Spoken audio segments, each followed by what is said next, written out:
Also, what exactly is Omicron? Well, for those of us who don't speak Greek, it is the 15th letter of the Greek alphabet. Interestingly, the WHO actually skipped 2 letters, nu because it sounded too much like new, and G because it sounded too much like the Chinese premier's name. Here's actually the explainer on what Omicron is and what you need to watch out for. Omicron, the new variant of concern that has the world on alert. 3 questions that need to be answered as of this moment. 1, is it more transmissible than say Delta? 2nd, does it cause more severe disease? And 3rd, is it showing any sign of immune escape? We spoke with experts and these are the answers. On the question of transmissibility, data coming from South Africa suggests that Omicron is more transmissible and outcompeting the other faster spreading variants like Delta and variant. Why? Because it has a cluster of mutations in its spike protein which is associated with the entry into the cells.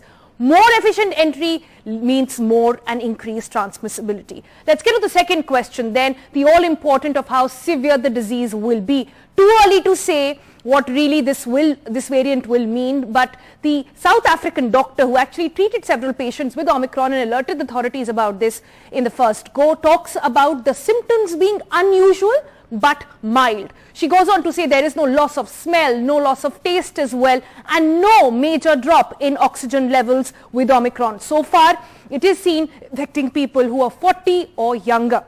Number 3, does it show any sign of immune escape? Now, this is where we know very, very little. Will Omicron evade immunity, pre-existing immunity? What about its effect on antibodies generated by natural infection or those by the vaccines, and also the killer T cells and the ability to control infection? All these answers we do not have currently. Next 2 weeks are going to be crucial in getting us these answers. And then the all-important question of mortality. So far, the world is watching out for this variant very, very carefully, but no deaths related to Omicron have been reported.